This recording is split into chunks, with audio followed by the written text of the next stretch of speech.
स्वागत है साथियों, आप सब लोगों का मेरे YouTube चैनल ज्ञान गंगा पर। साथियों, आप सभी को रक्षाबंधन की बहुत सारी शुभकामनाएं। साथियों, आज का टॉपिक है न्याय, जस्टिस, जो बहुत इम्पोर्टेंट टॉपिक है। यहाँ से अक्सर क्वेश्चन आते हैं, तो ये टॉपिक मैं आप लोगों के लिए लेके आया हूँ और आप लोगों को बड़े ध्यान से ये करना है। यहाँ से अक्सर क्वेश्चन 2-3 क्वेश्चंस पूछ लिए जाते हैं। और साथियों, अगर आप लोगों को मेरा वीडियो अच्छा लगे तो वही बात है, लाइक कीजिए, शेयर कीजिएगा और आपका सब्सक्राइब कीजिए, ठीक है ना। तो ये काम आपको करना है, पढ़ाने का काम मेरा। और ये क्लास जो बच्चे एमए कर रहे हैं, ठीक है ना, उनके लिए इम्पोर्टेंट है। जो ग्रेजुएशन कर रहे हैं उनके लिए भी इम्पोर्टेंट है। उसके अलावा मैं बताता चलूँगा आपको कि कहाँ से क्वेश्चन बन सकते हैं, ठीक है ना। जो नेट कर रहे हैं, जेआरएफ कर रहे हैं, और जो बच्चे आपका पीएचडी एंट्रेंस की तैयारी कर रहे हैं, ठीक है ना, एंट्रेंस की तैयारी कर रहे हैं, और जो बच्चे पीएचडी कोर्स वर्क कर रहे हैं, ठीक है ना, अगर उनके सिलेबस में है ये तो उनको भी ये काम आएगा, ठीक है ना। और अदर्स कंपटीशन एग्जाम जो है उनके लिए भी ये इम्पोर्टेंट है, ठीक है। तो आप सब लोग जो भी, मतलब अगर आप ये सब बी एमए के स्टूडेंट हैं, बीए के हैं, नेट पीएचडी, आपका पीएचडी कोर्स वर्क या कंपटीशन एग्जाम की तैयारी कर रहे हैं, तो आप ये वीडियो देखिएगा। अदरवाइज आप लोग अभी से क्विट कर जाइए, ठीक है ना। कोई आपको बेनिफिट नहीं होगा, ठीक है साथियों। चलो दोस्तों, आगे बढ़ते हैं हम लोग। जरा एक बार इसके बारे में पढ़ते हैं कि भाई ये है क्या चीज, जस्टिस, न्याय। न्याय, जस्टिस, जहां परंपरागत दृष्टिकोण का मुख्य सरोकार, ठीक है ना, न्याय या जस्टिस है, ठीक है। यहाँ से ये जहां परंपरागत दृष्टिकोण का मुख्य सरोकार व्यक्ति के चरित्र से था, वहां आधुनिक दृष्टिकोण का मुख्य सरोकार सामाजिक न्याय से है, ठीक है ना। वही सामाजिक न्याय मिलना चाहिए, ठीक है ना। पहला जो था वो क्या था कि भाई व्यक्ति के चरित्र से था। पहले न्याय का मतलब व्यक्ति के चरित्र से लिया जाता था, व्यक्ति के कर्तव्य से लिया जाता था। लेकिन अब क्या है कि अब आधुनिक जो अभी टाइम चल रहा है, इसके अंदर सामाजिक न्याय पे बल दिया जाता है, ठीक है ना। सामाजिक न्याय का अर्थ ये है कि भाई समाज के सभी वर्गों को बराबर हक होना चाहिए, बराबर, किसी को ऊंच नहीं, नीच नहीं समझना चाहिए। जैसे हमारे भारत में क्या है कि भाई ब्राह्मण, एक तो उच्च उच्च जाति है, ब्राह्मण जाति है, ठीक है ना। उसके बाद क्षत्रिय आ जाते हैं, फिर उसके बाद वैश्य आ जाते हैं, और सबसे नीचे कौन आते हैं, शूद्र आते हैं, ठीक है ना। तो ये क्या है, ये एक आधुनिक जो न्याय की संकल्पना है, वो कहती है कि भाई सामाजिक न्याय मिलना चाहिए सबको, मतलब हर कोई बराबर है, किसी को इस आधार पे हम ऊंचा नीचा या किसी विशेष अधिकार से हम उसे वंचित नहीं कर सकते। लेकिन परंपरागत दृष्टिकोण क्या कहता था कि भाई जो व्यक्ति के लिए जो कार्य बना हुआ है वो उसे करना चाहिए। जैसे कि भाई वैश्य है, उसके लिए व्यापार और इस तरह का काम धंधा बना हुआ है तो वो करेगा। शूद्र के लिए जो ये चमड़ा उतारना, मरे हुए जानवरों से चमड़ा उतारना, या फिर गंदगी मैला साफ करना, ये सब है तो वो करेगा। क्षत्रिय क्या करेगा, वो क्या बोलते हैं, आपका युद्ध से संबंधित कार्य करेगा। और ब्राह्मण जो होगा वो आपका राजा महाराजाओं को सलाह देगा, मशवरा देगा, और वहां इस तरह के उच्च काम, पूजा पाठ, ये वाले काम वो करेगा, मंदिर में पूजा। तो ये था, ये दो दृष्टिकोण थे। ये ना सामाजिक न्याय मुख्य समाज के वंचित वर्गों की दशा सुधारने की मांग करता है, ठीक है ना। कि भाई जो निम्न जाति के हैं, उनको भी वही अधिकार, वही सम्मान मिलना चाहिए जो उच्च जाति को मिलते हैं, ताकि उनमें सम्मानपूर्ण जीवन जीने के अवसर मिले। यह विचार समाज की सब मूल्यवान वस्तुओं के वितरण व्यवस्था पर पुनर्विचार की मांग करता है, ठीक है ना। पहले पहले क्या था कि जैसे सम्मान, ठीक है ना, पद, प्रतिष्ठा, धन, ये किसको मिला करते थे, ये ब्राह्मण को मिला करते थे, ठीक है ना। और किसको मिला करते थे, क्षत्रिय को ही मिला करते थे, ठीक है ना। ये क्षत्रिय शायद मैंने गलत लिख दिया है ना, इस तरह क्षत्रिय, क्षत्रिय को मिला करते थे और उच्च जाति को मिला करते थे, ठीक है ना। तो अब ये क्या कहता है, सामाजिक, ये क्या, ये विचार कहता है समाज की सब जो मूल्यवान वस्तुएं हैं ना, पुनर्वितरण की मांग करता है ये, ठीक है ना, कि मतलब भाई इसको दोबारा से बांटा जाए। ऐसा नहीं है कि ये सारी चीजें जो हैं ये इनको ही दी जाए, ऐसा नहीं है। यहाँ पे योग्यता के हिसाब से योग्यता और आवश्यकता के अनुसार से बांटा जाए। मतलब भाई जो छोटी जाति है, निम्न जाति के हैं, है ना, उनको भी इसमें इसमें वो दिया जाए, अवसर दिया जाए, ठीक है। आज के युग में न्याय की मुख्य समस्या यह है कि सामाजिक जीवन के अंतर्गत विभिन्न व्यक्तियों या समूहों के प्रति वस्तुओं, सेवाओं, अवसरों, लाभों, शक्ति, सम्मान के साथ साथ दायित्व और बाध्यता के आवंटन का उचित आधार क्या होना चाहिए। मतलब ये उचित आधार के तैयार करता है कि भाई जो वस्तुएं हैं, सेवाएं हैं, अवसर हैं, लाभ हैं, इनको किस आधार पे बांटा जाए, ठीक है ना। क्या योग्यता होनी चाहिए, या आवश्यकता होनी चाहिए, या जो एक वर्ग बहुत टाइम से पिछड़ा हुआ है उनको उनको उनको कैसे दिया जाए, कितना दिया जाए, ठीक है ना। जैसे हमारे यहाँ पे आरक्षण लगा हुआ है, क्या लगा हुआ है, आरक्षण, ठीक है ना। तो ये क्या कहता है, ये कुछ छूट दे देता है और कुछ सीटें रिजर्व कर देता है, कुछ तो छूट देता है ये, ठीक है ना, 5 से 10% की छूट देता है। और क्या कहता है, सीटें आरक्षित कर देता है, सीटें आरक्षित कर देता है।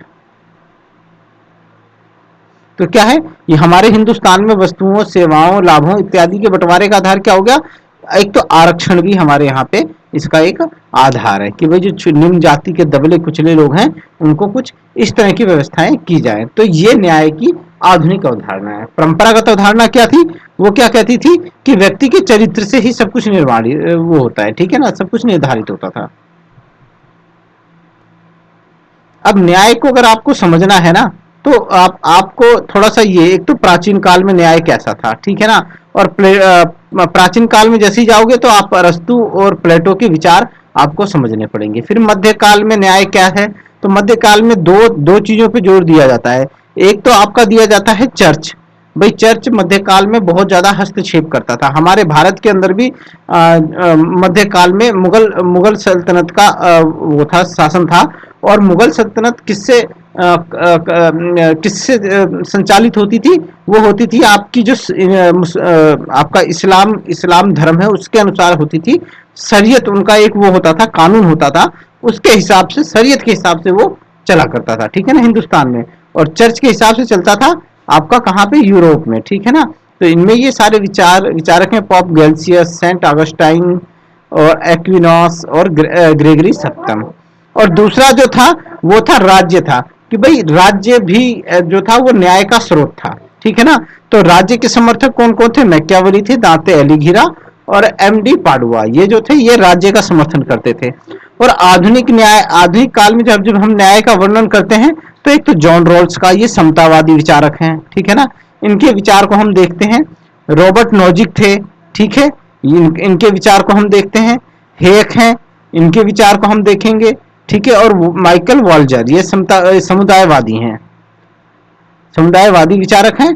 और ये स्वेच्छा तंत्रवादी हैं, स्वेच्छा तंत्रवादी हैं, ठीक है ना। ये तो इन विचारों को हम देखेंगे, ठीक है। तो प्लेटो का न्याय हम समझेंगे साथियों कि प्लेटो का न्याय क्या है और क्या कहता है ये, ठीक है ना। प्लेटो के अध्ययन का जो मुख्य बिंदु था ना, वो शुरू से ही क्या था, वो आपका न्याय ही था, ठीक है ना। उसकी आप जब उसकी जो पुस्तक पढ़ते हैं ना, तो उसमें आपको मुख्य जो मिलेगा वो न्याय ही मिलेगा, ठीक है ना। न्याय का ही उसने वर्णन किया है, ठीक है। उसकी जो मुख्य मूल पुस्तक है, खास पुस्तक रिपब्लिक, उसका दूसरा नाम न्याय से संबंधित है, ठीक है ना। उन्होंने न्याय के लिए यूनानी शब्द दकियासुन का प्रयोग किया है। तो एक क्वेश्चन यहां से बनेगा, वो आपसे पूछेगा कि प्लेटो ने न्याय के लिए किस शब्द का प्रयोग किया है, किस शब्द का प्रयोग किया। और ऑप्शन क्या आएगा साथियों, पहला ऑप्शन आएगा कर्तव्य, ठीक है। दूसरा ऑप्शन आ जाएगा कानून। तीसरा ऑप्शन वो पूछ देगा आपका दकियासुन। और चौथा ऑप्शन पूछ देगा वो आपसे जस्टिस। तो आपको हमेशा याद रखना है कि उसने दकियासून शब्द का प्रयोग किया है, ठीक है ना, यूनानी शब्द दकियासून का, ठीक है। तो एक क्वेश्चन इसी तरह से क्वेश्चंस बनते हैं, ठीक है ना। प्लेटो के अनुसार न्याय सद्गुणी या मानव आत्मा से संबंधित है, मतलब आत्मा, हमारे अंदर के जो गुण है ना उससे संबंधित है। प्लेटो क्या कहता है कि भाई न्याय जो है हमारे आत्मा के गुण से संबंधित है, हमारी आत्मा जो हमारे अंदर के जो गुण है, ठीक है ना, जो सद्गुण है वो है। प्लेटो कहता है कि राज्य में न्याय का आधार क्या है, कर्तव्य पालन, पागल नहीं है, पालन है, ठीक है ना, पालन, ठीक है ना, वॉइस टाइपिंग में गड़बड़ हो जाती है।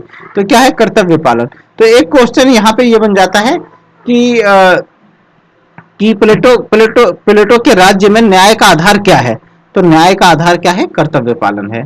तीनों वर्ग, ठीक है ना, तीनों वर्ग अपने कर्तव्य का पालन करेंगे, दूसरों के कार्य में हस्तक्षेप नहीं करेंगे, तो राज्य में न्याय की स्थापना होगी, ठीक है ना। तीन वर्ग कौन कौन से होंगे, एक व्यापारी वर्ग होगा, सैनिक वर्ग होगा और दार्शनिक वर्ग होगा, ठीक है। व्यापारिक वर्ग क्या करेगा, व्यापार करेगा।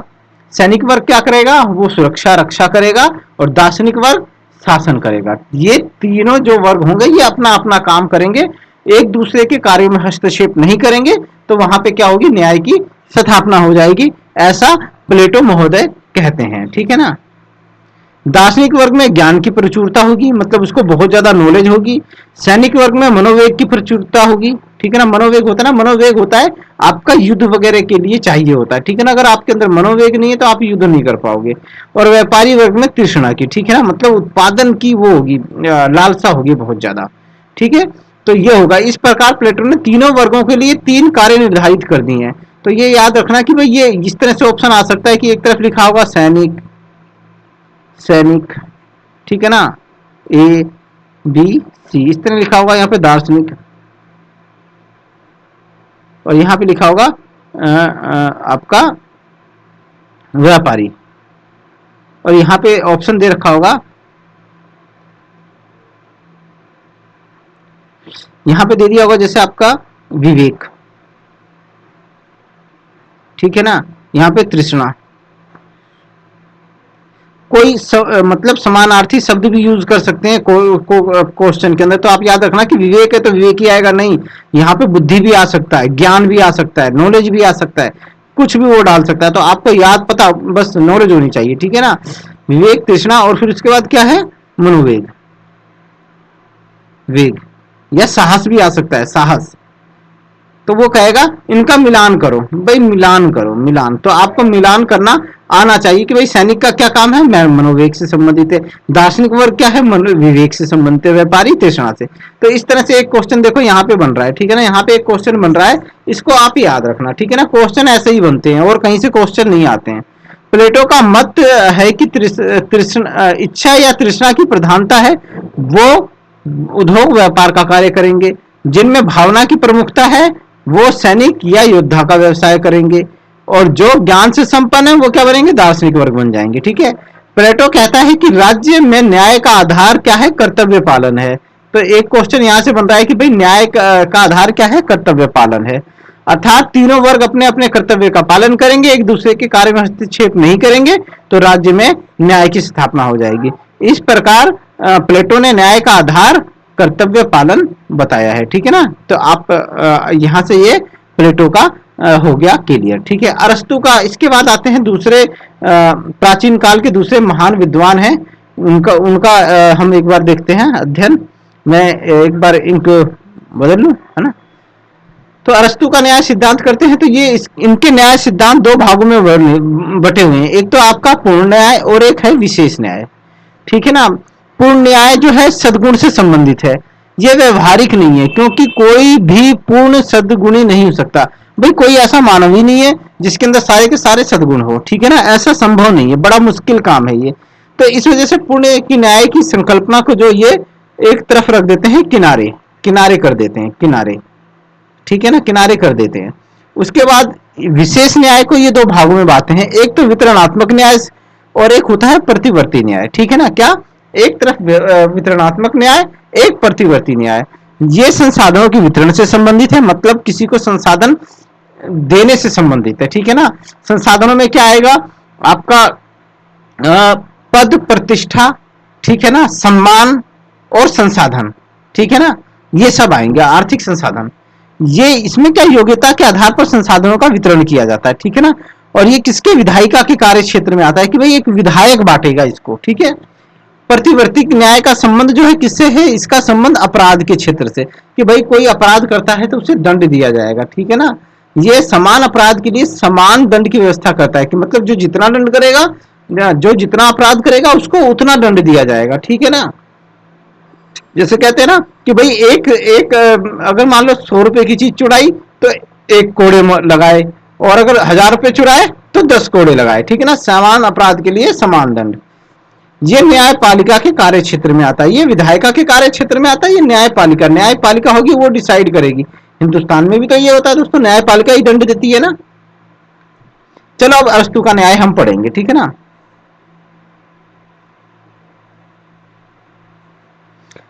पूर्ण न्याय सद्गुण से संबंधित है, ये व्यवहारिक नहीं है क्योंकि ये कोई पूर्ण सद्गुणी हो ही नहीं सकता। अब विशेष न्याय जो है वो दो तरह का है, एक तो वितरणात्मक न्याय, ये संसाधनों के वितरण से संबंधित है। संसाधनों में जो है पद, प्रतिष्ठा, सम्मान और आपका भौतिक संसाधन या आर्थिक संसाधन, ठीक है ना। भौतिक संसाधन संसाधन ठीक है ना, हो सकता है भाई पैसा धन दौलत ये चीजें हो सकती हैं इसमें। इसके बारे में विधायिका योग्यता के आधार पर जो योग्य होगा उस पे उसको उसी हिसाब से वो विधायिका देगी, ठीक है ना। इसमें ज्यामितीय अनुपात से वितरण किया जाता है, ठीक है ना। क्या किया जाता है, ज्यामितीय अनुपात में वितरण किया जाता है। जो ज्यादा योग्य होगा उसको ज्यादा मिलेगा, क्या, जो ज्यादा योग्य होगा उसको ज्यादा मिलेगा, जो कम योग्य होगा उसको कम मिलेगा। भाई जैसे अब नौकरी में देखते हैं हम, नौकरी में, ठीक है ना, अगर कोई ज्यादा प्राइवेट में, खास तो प्राइवेट में देखते हैं ना, प्राइवेट में, सरकारी में तो नहीं होता ये वाला कॉन्सेप्ट, प्राइवेट में होता है कि भाई जो ज्यादा योग्य होगा उसको ज्यादा सैलरी, ठीक है ना, सैलरी मिलेगी, और जो कम योग्य होगा उसको कम सैलरी, ठीक है ना, होता है ना। तो ये इसी चीज की बात करता है, ये इसी चीज की बात करता है कि यहाँ पे एक क्वेश्चन बनता है कि क्या बोलते हैं वितरणात्मक न्याय में, क्या बोलते हैं आपका वितरणात्मक न्याय में संसाधनों के वितरण का आधार क्या होगा, ठीक है ना, या किस अनुपात में वितरण किया जाएगा, तो ज्यामितीय अनुपात में किया जाएगा, ठीक है ना। यहाँ ये क्वेश्चन बन रहा है, पॉइंट टू बी नोटेड, कि भाई इसमें वितरणात्मक न्याय में क्या बोलते हैं बंटवारे का वितरण का क्या नियम होगा, ठीक है ना। वितरणात्मक न्याय में वितरण किया जाता है, ऐसे पूछ लेगा, किया जाता है, तो ऑप्शन ए दे देगा आपको ज्यामितीय, ये अनुपात, ठीक है। बी आपको दे देगा आपका अंकगणितीय अनुपात,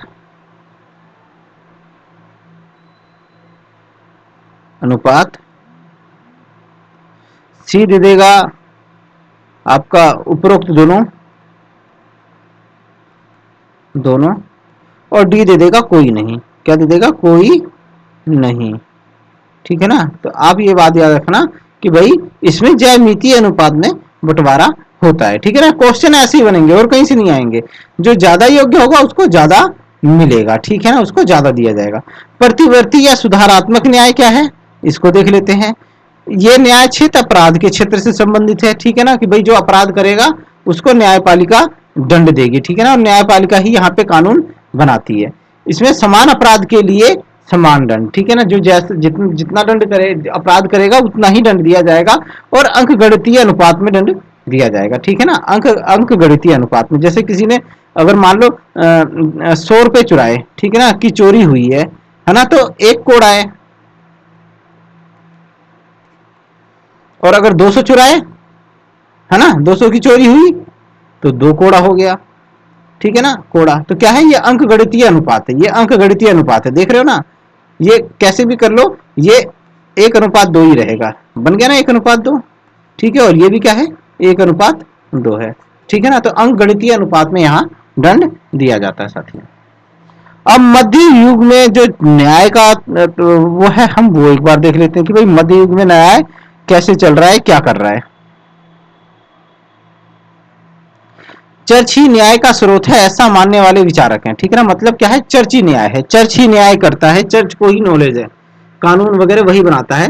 इसके समर्थक है पोप गैल्सियस, सेंट ऑगस्टाइन, सेंट, ये भी सेंट है, ठीक है ना, ये सेंट सेंट एक्विनास, ग्रेगरी सप्तम। तो एक क्वेश्चन यहां से बनता है कि निम्नलिखित में से कौन सा विचारक चर्च को न्याय का स्रोत मानता है, ठीक है ना।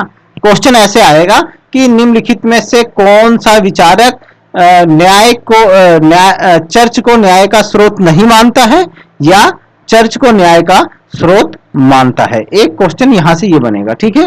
तो ये सारे विचारक हैं, आप इनको नोट कर ध्यान रखना इसका। राज्य ही राज्य ही न्याय का स्रोत है, इसका समर्थन करने वाले हैं एमडी पाडुआ, दाते एलिगिरा और मैकियावली, ठीक है ना। तो एक क्वेश्चन यहां से बन रहा है, निम्नलिखित में से कौन सा विचारक राज्य को न्याय का स्रोत मानता है या राज्य को न्याय का स्रोत नहीं मानता है। तो अब हम इन विचारकों के बारे में भी थोड़ा थोड़ा सा समझेंगे। पोप गैल्सियस दो तलवारों का सिद्धांत प्रस्तुत करते हैं, जिसमें कहते हैं कि ईसा मसीह ने सेंट पीटर को जेरूसलेम में दो तलवारें भेंट की, जिसमें एक तलवार ज्यादा चमकदार थी और दूसरी तलवार जो थी कम चमकदार थी। और जो ज्यादा चमकदार तलवार थी वो चर्च का प्रतीक थी और कम चमकदार तलवार राज्य का प्रतीक थी। और जाहिर सी बात है, जिसमें ज्यादा चमक होगी उसको ज्यादा महत्व दिया जाएगा, जो कम चमकदार होगी उसको कम महत्व दिया जाएगा।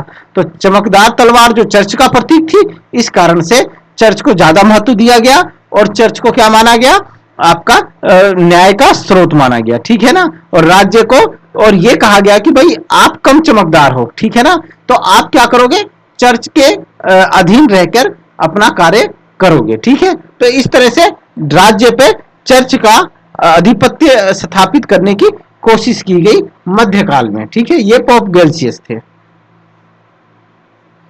सेंट ऑगस्टाइन अपनी पुस्तक सिटी ऑफ गॉड, ये नाम याद रखना, सिटी ऑफ गॉड, ठीक है ना। ये पुस्तक कई बार पूछ लेता है कि सिटी ऑफ गॉड किसकी रचना है, ठीक है ना। तो इसमें दो नगर राज्यों का सिद्धांत प्रस्तुत करते हैं, जिसमें कहते हैं कि नगर राज्य दो प्रकार के होते हैं, दो तरह के राज्य कहते हैं, कौन कौन से। एक पहला होगा ईश्वरीय राज्य, ये राज्य चर्च ईसाइयत के नियमों के अनुसार संचालित होते हैं, इसलिए इस प्रकार के राज्य क्या हैं, श्रेष्ठ हैं, ठीक है ना। क्यों, क्योंकि ये ईसाइयत और चर्च के नियमों के अनुसार संचालित होते हैं, ऐसा कहते हैं सेंट ऑगस्टाइन। और दूसरा कहते हैं शैतानियत राज्य, इस प्रकार के राज्य भौतिक नियमों से संचालित होते हैं, ठीक है ना, भौतिक नियमों से, ठीक है। अतः ये निम्न श्रेणी के राज्य हैं, ऐसा कहते हैं सेंट ऑगस्टाइन। कई बार कहते हैं ना भाई कि जैसे हम लोग हिंदुस्तान के अंदर भी हम लोग क्या कहते हैं, बाबाओं के पास जाते हैं, गुरुओं के पास जाते हैं, ठीक है ना। और हम वो क्या कहते हैं, वो हमें मुक्ति का मार्ग देते हैं, क्या कहते हैं, हमें मुक्ति की हमें मुक्ति कैसे मिलेगी, मोक्ष कैसे मिलेगा, ठीक है ना। तो क्या हो गया, वो एक प्रकार से ईश्वरीय राज्य हो गया, ठीक है ना। क्यों, क्योंकि वो ईश्वर की वाणी बोल रहे हैं। वैसे ही वहां पे था, वहां पे चर्च और ईसाइयत के नियमों के अनुसार से जो संचालित होता था राज्य, उसको वो श्रेष्ठ राज्य कहा करते थे, ठीक है। और शैतानित राज्य भौतिक नियमों के अनुसार से संचालित होता है। भौतिक नियम अर्थात भाई ये मेरा है, ये तेरा है, उसका कब्जा कर लो, ये कमा लो, वो कर लो, ठीक है। तो ये भौतिक नियम हो गए। तो ये क्या है, जो इस नियमों पे चलता था वो निम्न श्रेणी का होता था। अगर आप किसी मतलब इसे बाबा के पास, गुरु के पास जाओगे, तो गुरु क्या आपको उपदेश देगा कि भाई पैसे के पीछे मत भागो, ठीक है, अपना सब कुछ दान कर दो, हमें दे दो, ठीक है, ये मत करो, वो मत करो, ठीक है। तो यही कहते हैं। और वैसे क्या है कि आप अपने लिए करते हो। चलो ये तो खैर कोई मुद्दा नहीं है, चलिए आगे बढ़ते हैं। थोड़ा सा मैं पानी पी लूं। नहीं रुको, इसको जरा समझाऊं पहले मैं आपको। ग्रेगरी सप्तम, ग्रेगरी सप्तम भी बहुत इंपॉर्टेंट विचारक है। ग्रेगरी सप्तम कहता है कि जिस प्रकार गरड़ियों का अपने भेड़ों पर नियंत्रण होता है, उसी प्रकार चर्च का राज्य पर नियंत्रण होता है। यह भी चर्च राज्य संघर्ष में चर्च को अधिक शक्तियां प्रदान करता है।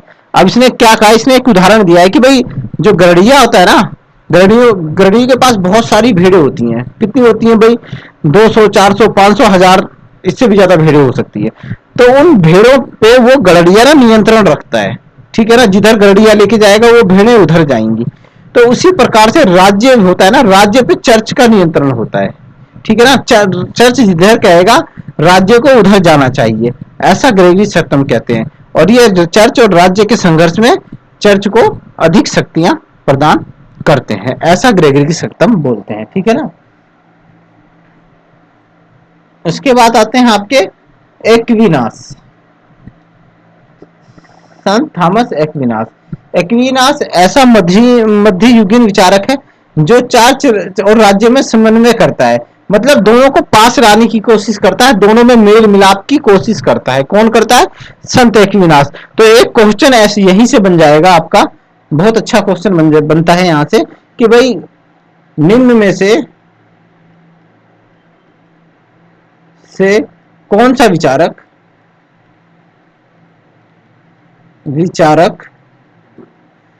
राज्य और चर्च में समन्वय स्थापित करता है। तो एक क्वेश्चन ऑप्शन आपके पास होगा एक्विनास, ठीक है। दूसरा ऑप्शन दे देगा बी मैकियावेली, सी दे देगा दांते एलिगेरा,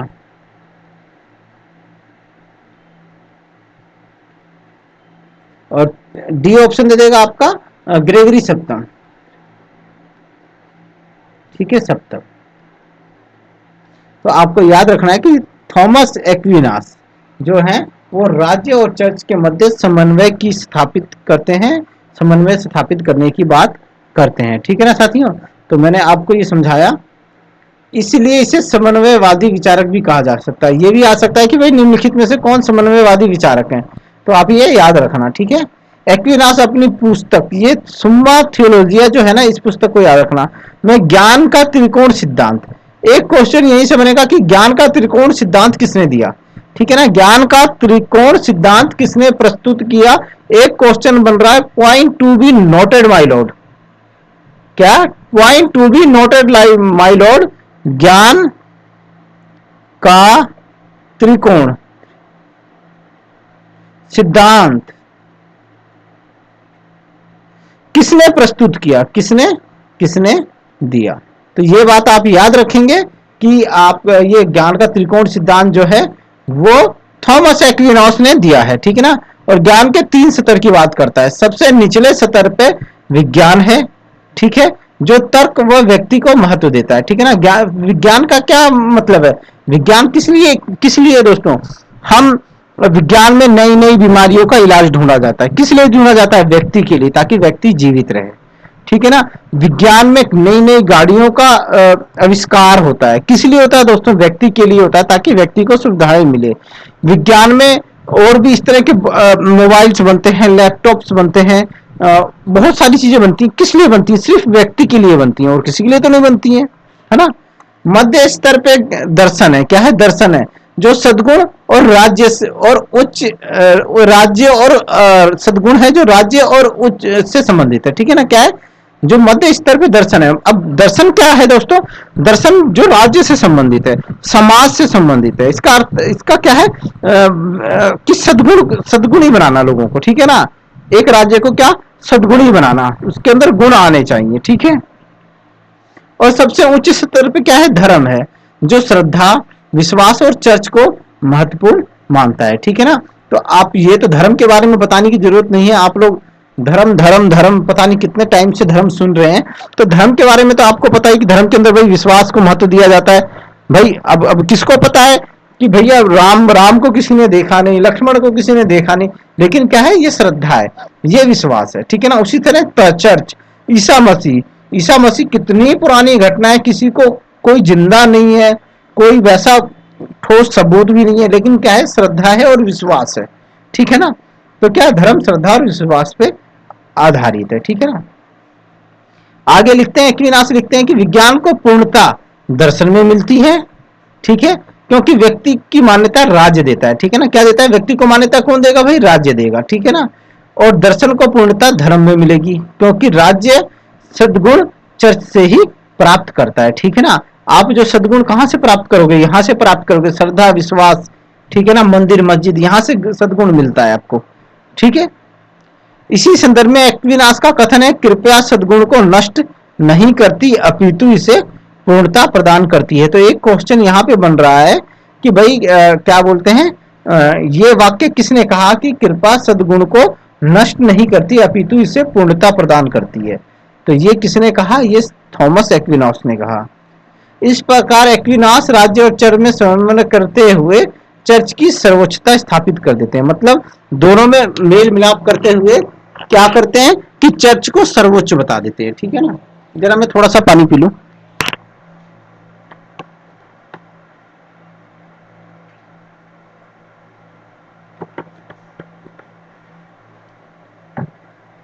साथियों लेक्चर थोड़ा सा बड़ा ही होगा, न्याय है ये, छोटा मोटा नहीं है, लेकिन बहुत इंपॉर्टेंट है और आपके काफी काम आने वाला है।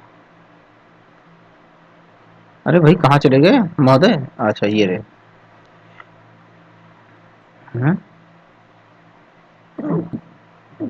अब ये वो विचारक हैं जो जिन्होंने राज्य को न्याय का स्रोत मारा था। ये मार्सिलिया दी पाडुआ है।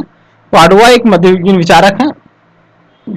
ये क्या करते हैं, चर्च की आलोचना करते हैं, चर्च पर राज्य की सर्वोच्चता स्थापित करते हैं और अपनी पुस्तक डिफेंसर पेसिस में चर्च को राज्य का अंग मानते हैं। क्या कहते हैं भाई, चर्च राज्य का अंग है, ठीक है ना। यह चर्च में सुधार संबंधी सुझाव भी देते हैं।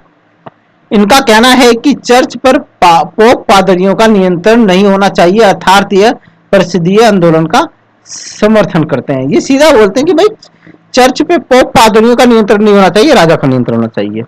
दूसरे विचारक हैं दाते एलिघिरा। एलिघिरा की रचना जो है डिवाइन कॉमेडी, ठीक है ना। तो ये याद रखना, ये आया भी हुआ है, ये क्वेश्चन आया भी हुआ है कि ये डिवाइन कॉमेडी किसकी रचना है, ठीक है ना। ये पुनर्जागरण का प्रतीक है, ये पुस्तक ही पुनर्जागरण है। पुनर्जागरण में क्या होता है कि धर्म को पीछे रख दिया जाता है, ठीक है ना।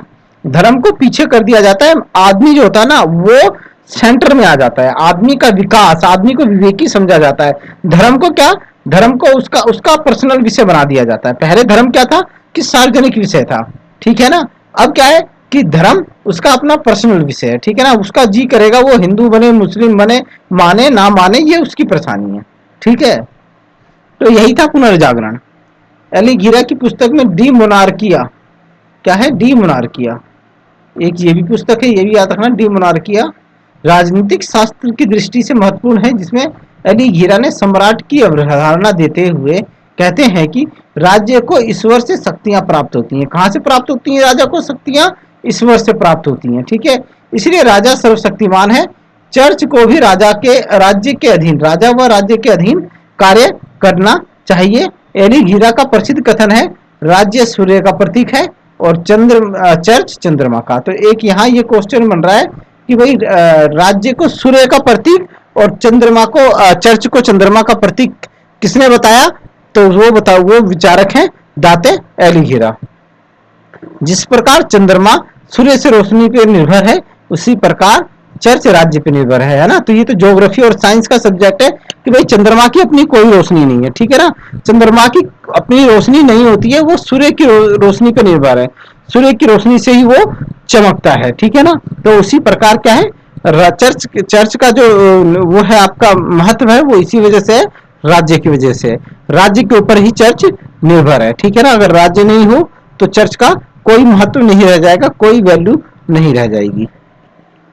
उसके बाद मैकियावेली ने तो भाई क्या किया कि धर्म को राजनीति से बिल्कुल ही अलग कर दिया, ठीक है ना। नैतिकता को और धर्म को राजनीति से अलग कर दिया है उसने, और सारा का सारा राजा को पावरफुल बनाता है। वो राजा को सारी शक्तियां राजा को दे देता है वो, ठीक है ना।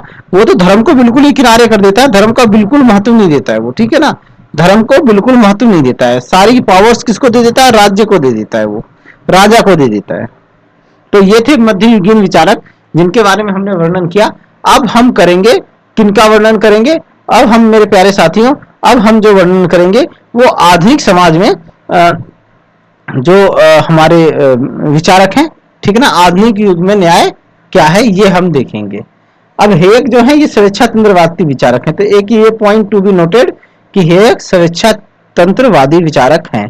किस पे बल देते हैं, योग्यता पे बल देते हैं, ठीक है ना। तो एक क्वेश्चन आ जाएगा कि हेग के बारे में असत्य कथन का चयन करो। हेग स्वतंत्रवादी विचारक हैं, योग्यता पे बल देते हैं, आरक्षण का समर्थन करते हैं, ठीक है ना। इस तरह से क्वेश्चन आएगा तो आपको ये बात याद रखनी है कि योग्यता ये क्या है, योग्यता पे बल देते हैं, आरक्षण का क्या करते हैं, विरोध करते हैं, और स्वेच्छातंत्रवादी विचारक हैं।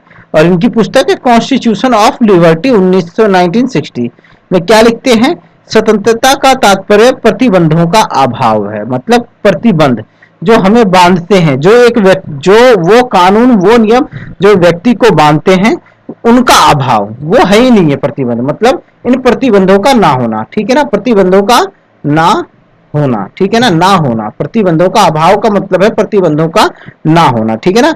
ये आप इनको समझो, इन शब्दों को समझो, ठीक है ना।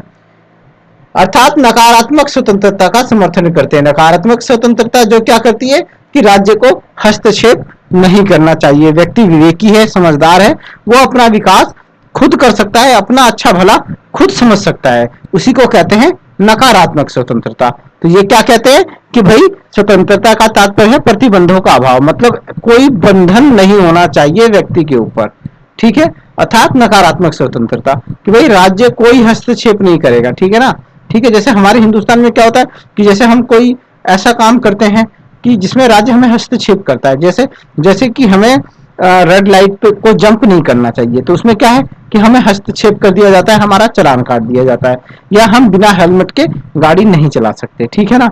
हम क्या बोलते हैं, कई धारा इमरजेंसी लगती है तो ऐसे में हम घर से बाहर नहीं निकल सकते, या आपका जो कोविड था तो उस दौरान हम बिना मास्क के घर से नहीं निकल सकते थे, तो हमारे ऊपर क्या थी, कुछ बंधन थोप दिए गए थे, ठीक है ना, ठीक है ना।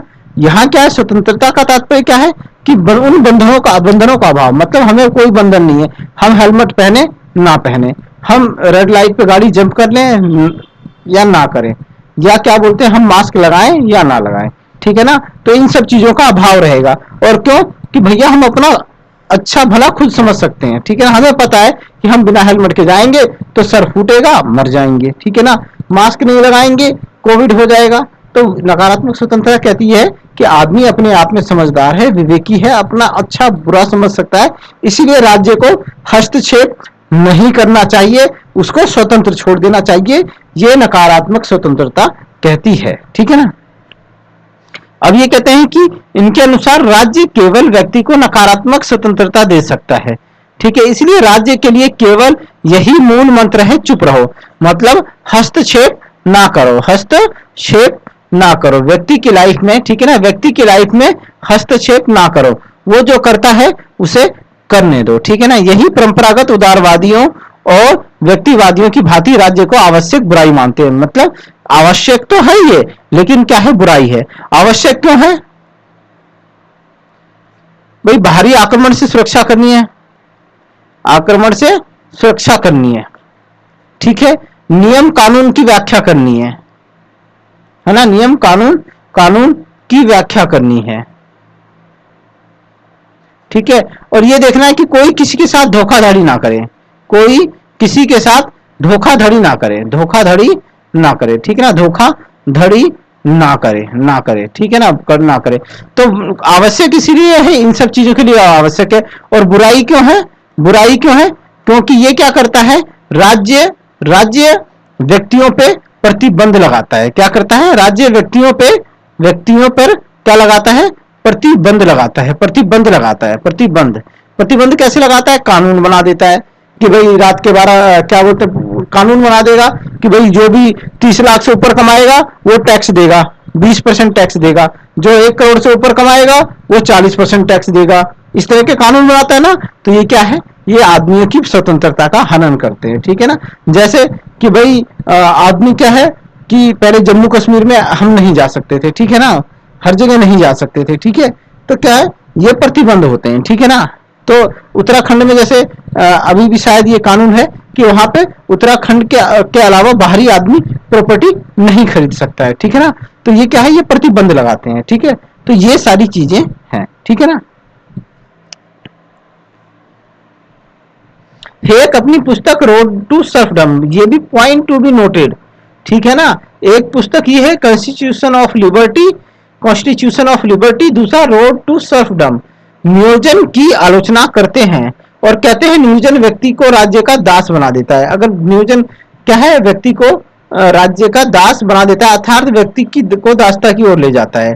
ठीक है, तो दोस्तों ये याद रखना कि नियोजन की आलोचना, एक क्वेश्चन पूछेगा कि हेक अपनी किस पुस्तक में नियोजन की आलोचना करते हैं, तो वो पुस्तक है रोड टू सर्फडम। ठीक है, उसके बाद दूसरी पुस्तक है law, legislation and liberty, the mirage of social justice में कहते हैं कि सामाजिक न्याय का विचार निरर्थक है, मतलब सामाजिक न्याय की बात ही बेकार है, इसमें विकास नहीं होता है, विकास का भ्रम पैदा होता है, अर्थात आरक्षण मृग मारीचिका की समान है, मतलब एक धोखा है। ठीक है ना, जैसे एक मृग क्या बोलते हैं, वो मृग होता है, उसके नाभि में अमृत होता है, वो उसकी खुशबू के चक्कर में जंगल जंगल भागती रहती है। ठीक है ना, उसको ढूंढती रहती है, लेकिन वो उसके यहाँ पे नाभि में होता है शायद। तो उसी तरह से ये क्या है कि ये विकास एक प्रकार का धोखा है। ठीक है ना, सामाजिक न्याय का विचार धोखा है, क्योंकि इससे विकास होता ही नहीं है। भाई सामाजिक न्याय के लिए आप क्या करोगे, आरक्षण दे दोगे, है ना, आरक्षण दे दोगे, कुछ विशेष सुविधाएं दे दोगे, तो इससे क्या होगा, इससे विकास नहीं होगा। ठीक है ना, आप इससे विकास का भ्रम पैदा होगा, लेकिन विकास नहीं होगा। अच्छा, नियोजन में क्या कहता है कि नियोजन के अंदर राज्य बहुत सारे कार्य करता है, बहुत सारी सुविधाएं व्यक्तियों को दे देता है। ठीक है ना, जैसे राशन वगैरह देना, ये सब क्या है, तो इससे क्या होगा कि व्यक्ति दास हो जाएगा, राज्य का क्या हो जाएगा, दास बन जाएगा। नियोजन के कार्य से व्यक्ति क्या हो जाएगा, राज्य का दास बन जाएगा, और व्यक्ति को उसकी आदत पड़ जाएगी। ठीक है ना, फ्री के राशन की आदत पड़ गई, तो फिर वो हमेशा उसे फ्री में ही चाहिए। अब दिल्ली के अंदर क्या है कि केजरीवाल फ्री में बिजली दे रहा है, पानी फ्री में दे रहा है, तो यहाँ के लोगों को हरदम वो फ्री में ही चाहिए, तो आदमी दास दास दास बन गया है। कल को कोई और पार्टी आएगी और वो कहेगी हम बिजली और पानी के साथ साथ हम आपको यात्रा भी फ्री में दे देंगे रेलवे का टिकट फ्री में देंगे, ठीक है, या फिर वाईफाई फ्री में देंगे, या मोबाइल का रिचार्ज फ्री में देंगे, तो आदमी क्या हो जाएगा, उसको वोट दे देगा और दास बन गया इस चीज का। ठीक है ना, क्या बन गया, दास बन गया। तो ऐसा आपका हेयक का विचार है। यहां से बहुत सारे क्वेश्चन बन रहे हैं, जैसा कि मैंने आप सब लोगों को बार बार बताया है। ठीक है, अब आ जाते हैं जॉन रॉल्स, ये बहुत इंपॉर्टेंट है। ये जो कॉन्सेप्ट है जॉन रॉल्स का, ये बहुत पुराना नहीं है, नया है ना। थ्योरी ऑफ जस्टिस जो पुस्तक थी वो 1971 में लिखी गई थी, और जब ये न्याय सिद्धांत आया था तो एक प्रकार से पूरे राजनीति में राजनीतिक सिद्धांत जो था उसके अंदर तहलका मच गया था। ठीक है ना, उस समय हम लोग 2003 में पढ़ा करते थे कॉलेज के अंदर में, तो वहाँ पे थ्योरी ऑफ जस्टिस, है ना, जॉन रॉल्स का जो न्याय सिद्धांत है वो बहुत फेमस था, है ना, और पहली बार इस तरह का किसी ने सिद्धांत दिया था, तो मतलब ये चर्चा में था, उस समय बहुत ज्यादा चर्चा में था, और आज भी ये चर्चा में है। ठीक है ना, यहाँ से क्वेश्चन आता ही आता है, एक क्वेश्चन जॉन रॉल्स से आएगा ही आएगा। ठीक है, तो इसको समझते हैं। जॉन रॉल्स जो है आपके कौन से हैं, और अमेरिकी राजनीतिक दार्शनिक हैं, और क्या है, समतावादी विचारक हैं। ये बात हमेशा याद रखना, ये समतावादी विचारक हैं। ठीक है ना, क्या है, समतावादी विचारक हैं। ठीक है ना, तो ये क्या है, समतावादी विचारक हैं। निर्जातीय संघर्ष को दूर करने के लिए अपना न्याय सिद्धांत प्रस्तुत किया। दोस्तों हो क्या रहा था कि 1971 के आसपास की आप देखते हो, तो जैसे हिंदुस्तान में नक्सलवाद जो था वो अपने चरम पे था, निर्जातीय संघर्ष था वो एक प्रकार का, और सवेत असवेत लोगों का बहुत वो चल रहा था, और आपका जो थे आपके यहूदियों का वो संघर्ष कर रहे थे, है ना। तो उस समय इन्होंने अपनी थ्योरी ऑफ जस्टिस पुस्तक लॉन्च की थी उस समय। इसकी इस समस्या में जातीय संघर्ष की समस्या को दूर करने के लिए इन्होंने अपना न्याय सिद्धांत प्रस्तुत किया था। ठीक है, और इसमें क्या होता है, जॉन लॉक और कांट के विचारों से प्रभावित है ये। ठीक है ना, इनके विचारों से प्रभावित है। तो एक क्वेश्चन बोलता है, क्वेश्चन बनता है कि जॉन रॉल्स पे किस किस का प्रभाव है, जॉन रॉल्स पर किस किस का प्रभाव है, किस किस का प्रभाव है। तो आपको ये बात रखनी है, जॉन लॉक और कौन है, और मिस्टर कांट महोदय। ठीक है, इनका प्रभाव है। ठीक है ना, तो ये बात याद रखिएगा आप लोग। John Rawls John Rawls Locke से प्रभावित होकर मूल स्थिति लेते हैं, और वो क्या कहता है, वो प्राकृतिक स्थिति, प्राकृतिक प्राकृतिक अवस्था अवस्था का वर्णन करता है, ठीक है। और ये क्या करते हैं, मूल स्थिति का वर्णन करते हैं। तो क्वेश्चन पूछ लेगा कि भाई जॉन रॉल्स की मूल स्थिति जो है वो कहा किससे ली गई है, तो वो जॉन लॉक से ली गई है, ठीक है ना। अब इसकी ये मूल स्थिति की विशेषताएं क्या क्या है, एक बार इसको देखते हैं। इसमें व्यक्ति अज्ञान के पर्दे के पीछे रहते हैं, अर्थात भौतिकवादी छल कपट के ज्ञान से परे होते हैं। मतलब इनको ये नहीं पता है कि भाई किससे लाभ होगा, किससे हानि होगी। ये वाला छल कपट है कि भाई कैसे मैं क्या चीज मेरे को फायदा करेगी, क्या चीज मेरे को नुकसान करेगी। इस तरह का छल कपट वाला जो ज्ञान है ना, उससे ये अनभिज्ञ हैं, उनको नहीं पता है कि भाई अज्ञान के पर्दे के पीछे है, ठीक है। कांट से प्रभावित होकर रॉल्स कहता है कि मूल स्थिति में व्यक्ति नैतिकता के नियमों का कठोरता से पालन करेंगे। नैतिकता के नियम क्या होते हैं भाई, नैतिकता होती है कि भाई जैसे सच्चाई, ईमानदारी, है ना, सम्मान करना, सत्य बोलना, ये सब नैतिकता के नियम है, ठीक है ना। तो इसका क्या करेंगे, कठोरता से पालन करेंगे, अर्थात फल निरपेक्षतावाद, ठीक है ना, फल निरपेक्षतावाद का पालन करेंगे, ठीक है ना। इसमें व्यक्ति विवेकशील होते हैं मतलब इतना समझदार, छोटा मोटा ज्ञान होता है कि भाई क्या अच्छा है क्या बुरा है, उसका ज्ञान अवश्य होगा, ठीक है ना। मूल स्थिति में व्यक्ति प्राथमिक वस्तुओं के वितरण के बारे में न्याय के नियम बनाएंगे। अब ये लोग मिलके ना मूल स्थिति में बैठ के क्या करते हैं, प्राथमिक वस्तुओं के वितरण के बारे में कुछ न्याय बनाएंगे। इसमें व्यक्ति सामाजिक समझौते के माध्यम से न्याय बनाएंगे, मतलब आपस में मिलेंगे, एक समझौता करेंगे और नियम बनाएंगे, अर्थात सहमति से नियम बनाएंगे, ठीक है ना। इसमें व्यक्ति न्याय के नियम न्यूनतम आवश्यकताओं की पूर्ति पर आधारित होगा। मतलब न्यूनतम आवश्यकताएं क्या है समाज की, हम लोगों की न्यूनतम आवश्यकताएं क्या है, उसके ऊपर नियम बनाएंगे, क्षतिपूर्ति पर आधारित न्याय के नियम बनाएंगे, ठीक है ना साथियों। रॉल्स के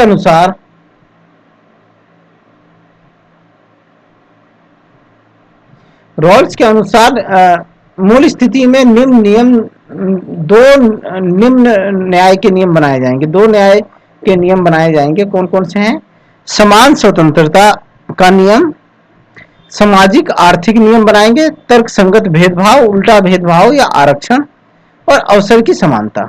ये 3 नियम बनेंगे। लेकिन इनको लागू करने का जो नियम होगा ना, लागू करने का नियम होगा पहले, यहाँ पे देखो समान स्वतंत्रता का नियम पहले नंबर पे, तो पहले समान स्वतंत्रता का नियम आएगा।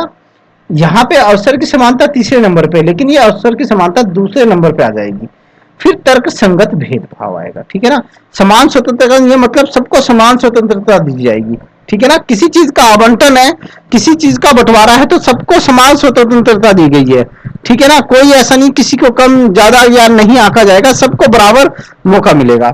अवसर की समानता, सबको समान अवसर मिलेंगे, समान अवसर मिलेंगे, ठीक है ना। अवसर मतलब जैसे 100 बच्चे हैं ये, ठीक है, 100 बच्चे में 30 बच्चे जो SC ST के हैं, ठीक है ना, मतलब 70 तो जनरल हो गए और 30 बच्चे SC और ST हो गए, ठीक है ना, ये हो गए, ठीक है। तो समान अवसर में क्या होगा, इन 100 बच्चों को समान अवसर मिलेगा, मतलब 100 बच्चों को समान अवसर मिला। लेकिन सपोज करो इसमें से 100 में से जो है कि 50 बच्चे तो चुन लिए गए, ठीक है ना, सिलेक्ट हो गए, लेकिन SC ST वाले में से एक भी बच्चा सिलेक्ट नहीं हुआ, एक भी बच्चा नहीं हुआ, और 10-15 बच्चे या 20 बच्चे और चाहिए, 15-20 बच्चे और चाहिए हमें, है ना, 70 करने के लिए 20 बच्चे और चाहिए हमें। तो क्या तर्क संगत भेदभाव लगा देंगे, ठीक है ना। फिर क्या करेंगे, आरक्षण दे देंगे, फिर क्या कर देंगे, आरक्षण दे देंगे और 20 बच्चों को यहां से उठा लेंगे, 20 बच्चों को SC ST में से उठा लेंगे। तो ये क्या हमारे यहाँ पे क्या होता है, पहले आरक्षण दे दिया जाता है, भेदभाव पहले कर दिया जाता है कि भाई इतनी 100 सीटें हैं, 100 सीटों में से 30 सीटें SC ST के लिए रिजर्व है, ठीक है, और बाकी जनरल के लिए है। लेकिन जॉन रॉल्स का न्याय का सिद्धांत क्या कहता है कि भाई सबको समान अवसर है, लेकिन अगर किसी कारण से, किसी वजह से SC ST वाले अगर को मौका नहीं मिल पाता है, वो आगे नहीं आते, फिर आप आरक्षण लागू कर देंगे, फिर आप भेदभाव करेंगे, ठीक है ना। क्या करेंगे? भेदभाव फिर लागू करेंगे, ठीक है। अगर एसटी, जैसे हमारे हिंदुस्तान में, ठीक है, हमारे हिंदुस्तान में क्या है, एससी एसटी वालों के लिए सीटें रिजर्व है, ठीक है ना, रिजर्व है। लेकिन ये रूल्स क्या कहता है कि पहले आप एससी एसटी के लिए सीटें रिजर्व मत करो, आप सबको समान अवसर दे दो, ठीक है। उसके बाद अगर एससी एसटी वालों नहीं आ पाते हैं, ठीक है ना, वो उनका नंबर नहीं आ पाता है, फिर आप क्या करो, उनको आरक्षण दे दो, फिर भेदभाव कर दो। ऐसा बोलता है जॉन रॉल्स का न्याय का सिद्धांत। और यहां से क्वेश्चन साथियों सीधे आएगा कि जॉन रॉल्स के न्याय के सिद्धांत का को लागू करने का क्रम क्या है। क्वेश्चन सीधे आपसे यही पूछेगा दोस्तों, जॉन रॉल्स के न्याय सिद्धांत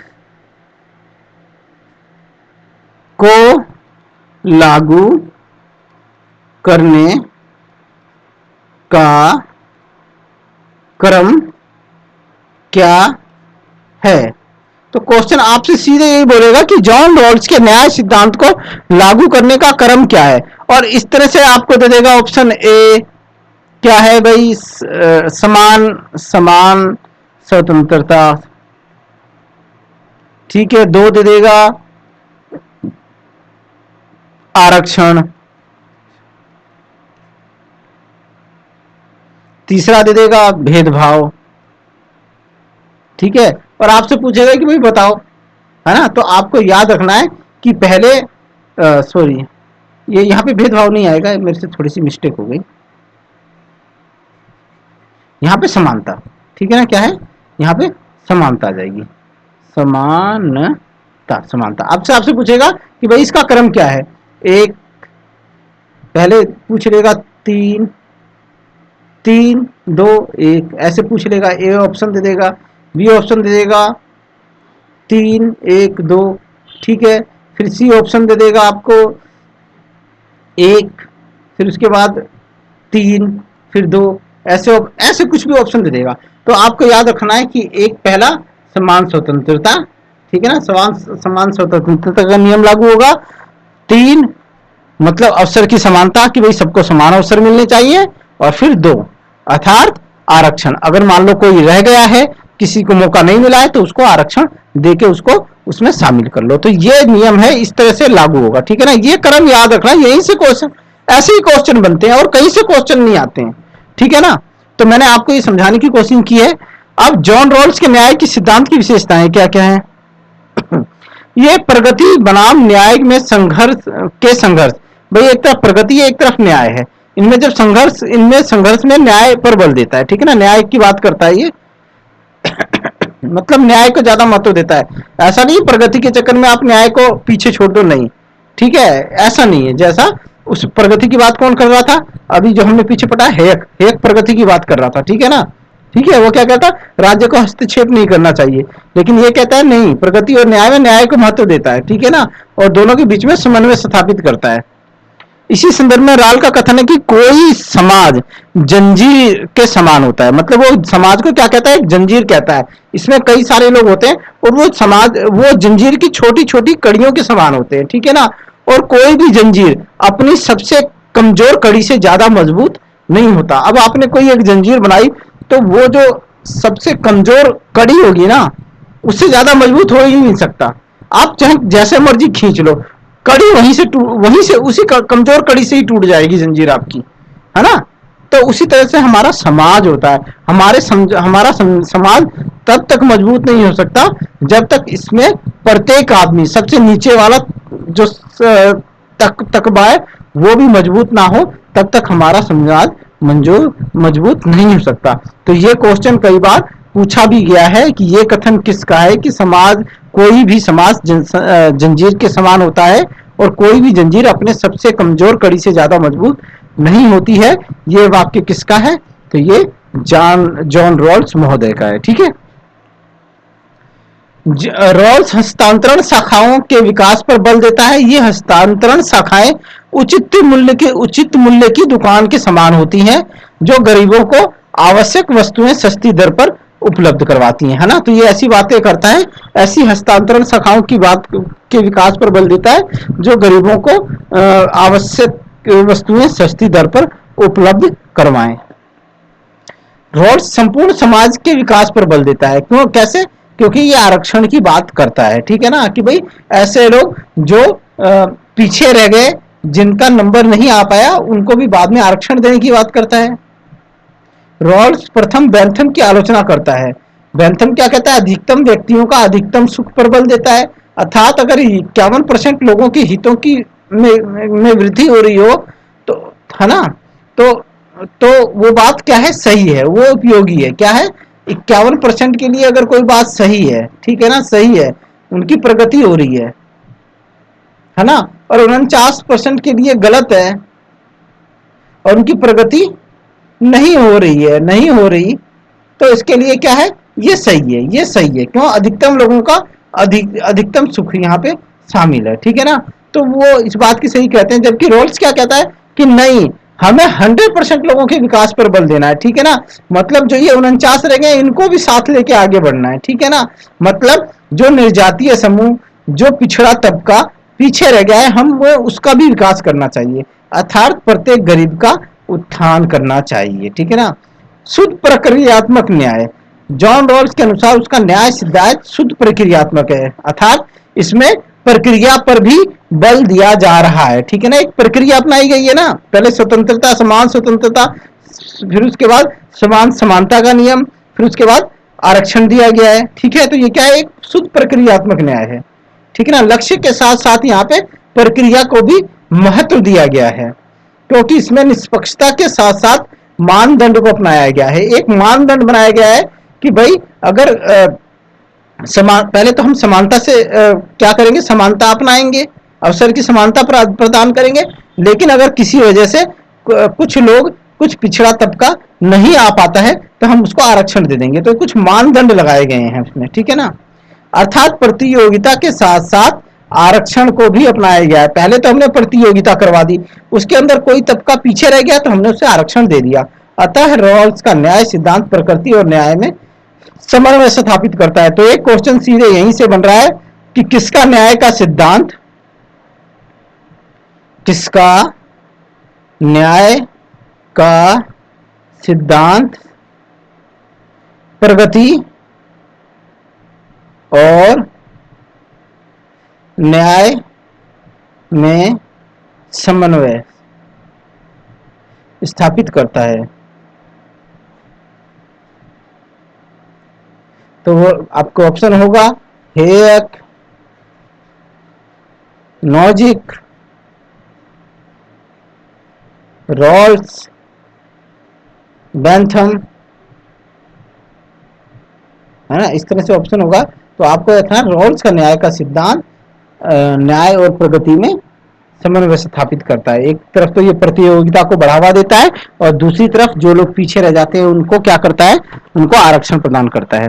रॉल्स के न्याय सिद्धांत की आलोचना भी अब देख लेते हैं। स्वेच्छा तंत्रवादी जो है वो क्या कहता है? रॉल्स आरक्षण पर बल देता है।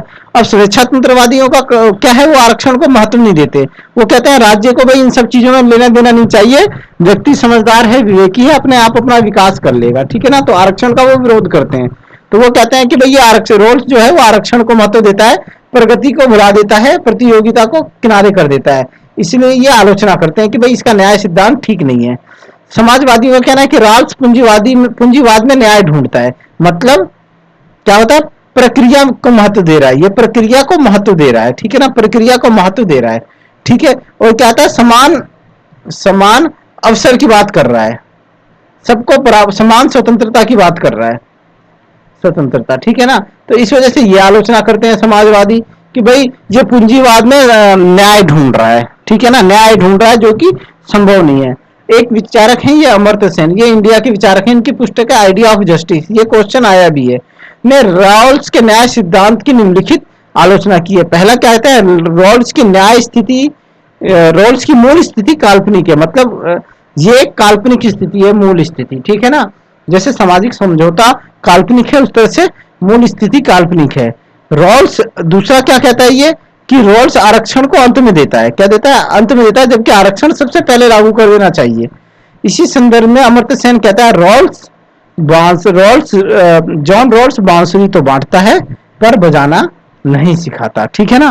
तो इसका मतलब क्या है कि मतलब ये आरक्षण तो देता है, लेकिन कहां देता है?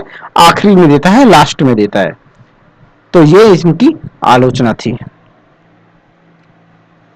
जॉन रोल्स का न्याय सिद्धांत का महत्व और उपयोगिता क्या है, ये भी देख लो भाई। जब इतना देख लिया तो अनेक देशों में ये निर्जातीय संघर्ष की समस्या का समाधान है। ठीक है ना? क्या है? निर्जातीय संघर्ष की समस्या का समाधान है। ठीक है ना? और न्याय सिद्धांत के अनुरूप। उदाहरण हमारे भारत में उत्तर पूर्वी भारत की जो समस्या है ना, नक्सलवाद से संबंधित, उसका समाधान है ये। विश्व व्यापार संगठन और भारत में भी रोल्स के न्याय सिद्धांत के अनुरूप प्रगति और न्याय में समन्वय स्थापित किया जाता है। ठीक है ना? एक तरफ 8% वार्षिक वृद्धि दर की बात की जाती है, तो दूसरी तरफ समावेशी विकास को अपनाया जाता है। तो ये इसका महत्व है। जॉन रोल्स अपने न्याय के दो नियमों को न्याय के उचित क्षेत्र की संज्ञा देता है। जॉन रोल्स प्राथमिक वस्तुओं को दो भागों में बांटता है, एक तो प्राकृतिक वस्तुएं होती हैं, एक सामाजिक वस्तुएं होती हैं। तो ये याद रख लेना, यहाँ से वैसे इतना इंपॉर्टेंट नहीं है, लेकिन फिर भी आप याद रख लेना। ये पुस्तकें जरूर याद रखना, इनका क्रम पूछ लेगा आपसे। क्या पूछ लेगा? क्रम पूछ लेगा। ठीक है ना? जॉन रोल्स की पुस्तकों का क्रम पूछ लेगा। जॉन रोल्स की पुस्तकों का क्रम बताइए। ठीक है ना? तो याद रखना कौन सी पुस्तक कब आई है। ठीक है? अब रॉबर्ट नॉजिक का न्याय सिद्धांत। अब थोड़ा सा मैं पानी पी लूं, गला सूख गया।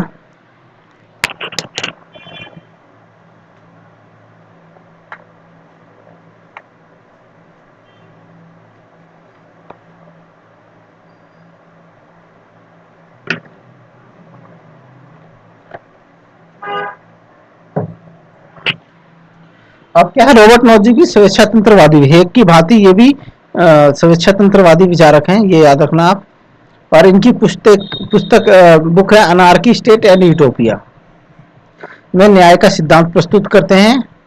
और ये दो प्रकार के न्याय के बताते हैं। ठीक है ना? न्याय के दो प्रकार के सिद्धांत बताते हैं, एक साध्य मूलक न्याय का सिद्धांत और दूसरा ऐतिहासिक सिद्धांत। ठीक है ना? अब साध्य मूलक न्याय का सिद्धांत, यह सिद्धांत आरक्षण पर बल देता है। ये कहते हैं क्या होता है? ये आरक्षण पर बल देता है। ठीक है ना? क्योंकि ये योग्यता व प्रतियोगिता की अवहेलना करता है। ठीक है ना? मतलब प्रतियोगिता का समर्थन नहीं करता है, इसका विरोध करता है, इसलिए ये उचित नहीं है। ठीक है ना? ये कहते हैं कि भाई साध्य मूलक जो न्याय है वो क्या है? वो आरक्षण पर बल देता है, योग्यता और प्रतियोगिता का विरोध करता है, इसलिए ये उचित नहीं है। ठीक है ना? अगर आप आरक्षण पे ही सब कुछ देने लगोगे तो योग्यता का महत्व खत्म हो जाएगा। ठीक है ना? योग्यता का महत्व खत्म हो जाएगा तो लोग पढ़ाई लिखाई ये सब छोड़ के आरक्षण के भरोसे ही हो लेंगे कि भाई आरक्षण से हमें हो जाएगा हमारा बेड़ा पार। दूसरा है ऐतिहासिक सिद्धांत या हकदारी सिद्धांत। ये क्या है? रॉबर्ट नॉजिक के अनुसार यह सिद्धांत प्रगति व योग्यता पर बल देता है। ठीक है ना? क्या? प्रगति और योग्यता पर बल देता है, इसलिए ये क्या है? ये ठीक है। ठीक है ना? इससे समाज का विकास संभव है। अब भाई योग्यता प्रतियोगिता पे बात होगी तो फिर समाज का क्या होगा? विकास, नो डाउट विकास होगा। रॉबर्ट नॉजिक इस सिद्धांत का समर्थन करते हुए 3 नियम बताते हैं। कौन कौन से? पहला नियम है न्यायपूर्ण अधिग्रहण का नियम। न्यायपूर्ण अधिग्रहण का नियम, इसका ये मतलब है कि व्यक्ति ने अगर कोई वस्तु या संपत्ति न्यायपूर्ण तरीके से भूतकाल में अर्जित की है तो वो उस वस्तु का स्वामी है। ठीक है ना? और राज्य को उस वस्तु पर कर लगाने का, टैक्स लगाने का या उसे लेने का कोई अधिकार नहीं है। ठीक है ना? जैसे कि भाई भूतकाल में अगर कोई संपत्ति मेरे दादा परदादा ने मतलब वैधानिक तरीके से प्राप्त की है, वो न्यायपूर्ण है, वो मतलब वो गैर कानूनी नहीं है, तो मेरे पिताजी या मैं उस संपत्ति का पूर्ण स्वामी हूँ। ठीक है ना? और राज्य को कोई अधिकार नहीं है कि वो मेरी संपत्ति पर अधिकार करे या उस मेरी संपत्ति पर टैक्स लगाए या ये कहे कि भाई तुम्हारे पास तो 20 एकड़ जमीन है, मुझे तुमसे 3 एकड़ जमीन या मुझे तुमसे 3 करोड़ रुपए या 3 लाख रुपए कर टैक्स चाहिए, ऐसा नहीं होना चाहिए। ये न्यायपूर्ण अधिग्रहण का सिद्धांत कहता है। क्यों? क्योंकि मैंने उसका अधिग्रहण न्यायपूर्ण तरीके से किया है। ठीक है ना। उसके बाद आता है न्यायपूर्ण स्थानांतरण का नियम। ठीक है, न्यायपूर्ण स्थानांतरण का नियम, किसी व्यक्ति ने कोई वस्तु, संपत्ति या संसाधन न्यायपूर्ण तरीके से अर्जित किया है तो वह उस वस्तु का उस संपत्ति का विक्रय कर सकता है। ठीक है ना। अगर मैंने कोई संपत्ति अगर न्यायपूर्ण तरीके से अर्जित की है ना, आपका गैर कानूनी तरीके से अर्जित नहीं की है, तो मैं क्या है कि उस संपत्ति को किसी को बेच सकता हूं, ठीक है, या किसी को दे सकता हूं। यही कहलाता है न्यायपूर्ण स्थानांतरण का नियम। उसके बाद आता है परिष्करण का सिद्धांत। ठीक है ना, 3rd नंबर पे परिष्करण का सिद्धांत। इतिहास में अगर कोई अन्याय या कोई गलती हुई है ना, तो उसे बहुत दूर तक सुधारा नहीं जा सकता, उसमें सिर्फ छोटा मोटा सुधार किया जा सकता है। ठीक है ना। अब कहने का मतलब ये है कि भाई आज हम 21वीं सदी में जी रहे हैं, ठीक है, और 17वीं सदी में मेरी संपत्ति, मेरे पूर्वजों ने कोई संपत्ति गलत तरीके से अर्जित कर ली, ठीक है ना, कोई जमीन पे कब्जा कर लिया, तो अब आप उसको बहुत पीछे तक कैसे सुधारोगे? ठीक है ना, उसको बहुत पीछे तक उसका सुधार नहीं किया जा सकता। ठीक है ना। अब जैसे कई बार ऐसा होता है ना कि कई से लोग जो होते हैं, बाबा साधु लोग, मंदिर बना लेते हैं। ठीक है ना। कभी आज से 100 साल पहले वो मंदिर बना लिया तो वो जमीन उनकी हो जाती है, जबकि उन्होंने वो खरीदा नहीं है। अब इस गलती को सुधारा नहीं जा सकता, इस गलती को सुधारा नहीं जा सकता, इसमें छोटा मोटा सुधार ही किया जा सकता है। ठीक है ना।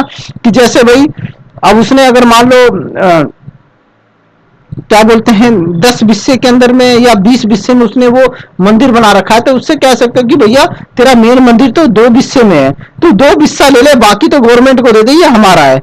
ठीक है ना। या इस तरह का कोई छोटा मोटा ही सुधार किया जा सकता है, ज्यादा नहीं किया जा सकता।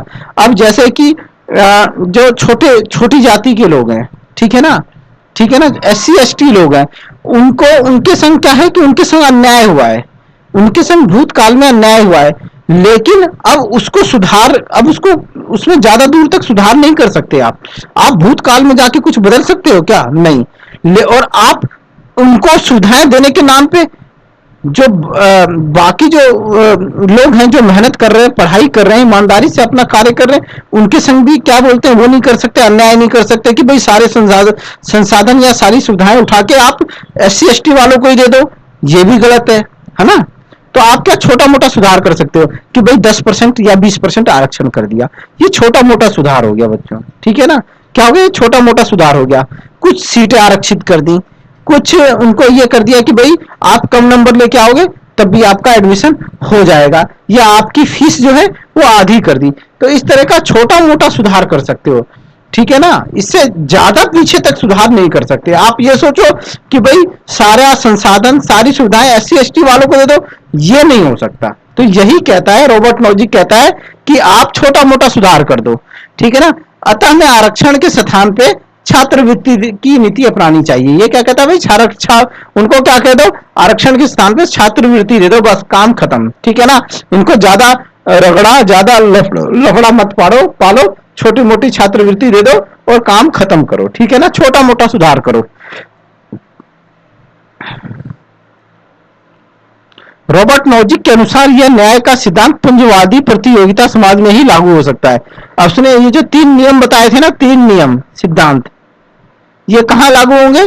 ये पूर्ण पूंजीवादी प्रतियोगी समाज में लागू होंगे, जिसमें राज्य की शक्ति का अंत हो जाएगा, अर्थात यूटोपिया समाज का निर्माण हो जाएगा। ठीक है ना। अब ये एक नोट है, वो पैसे वाला नोट नहीं है, ये नोट करने वाला नोट है, इसको लिख लो अपनी बुक में। रॉबर्ट नॉजिक पेटेंट व्यवस्था का समर्थन करता है।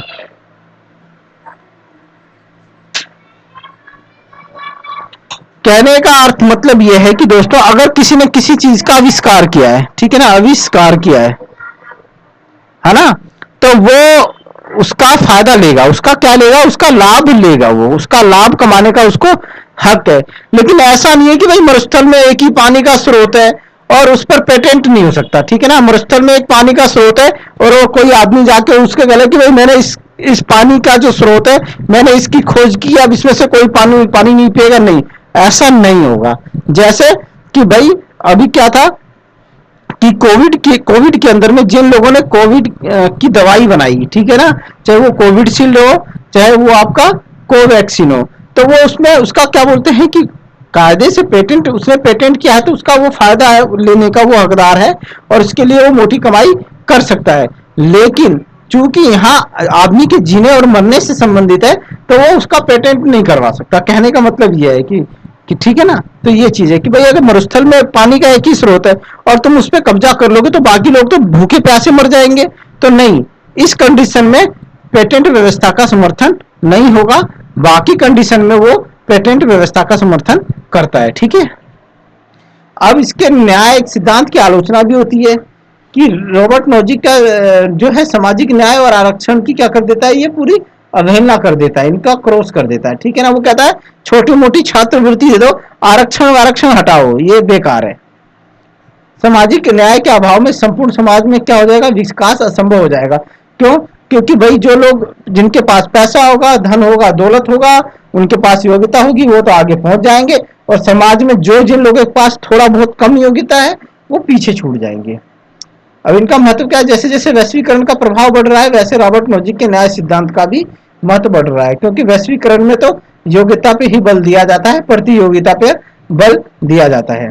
एक और नोट आ गया, नोट दो, दूसरा नोट है ये, एक नोट है ये, दूसरा नोट है। रॉबर्ट नोजिक न्याय राज्य की शक्ति का अंत का समर्थन करता है, इसलिए उसे अराजकतावादी विचारक भी कहा जाता है, ठीक है ना। तो याद रखना ये कथन और कारण में आ सकता है।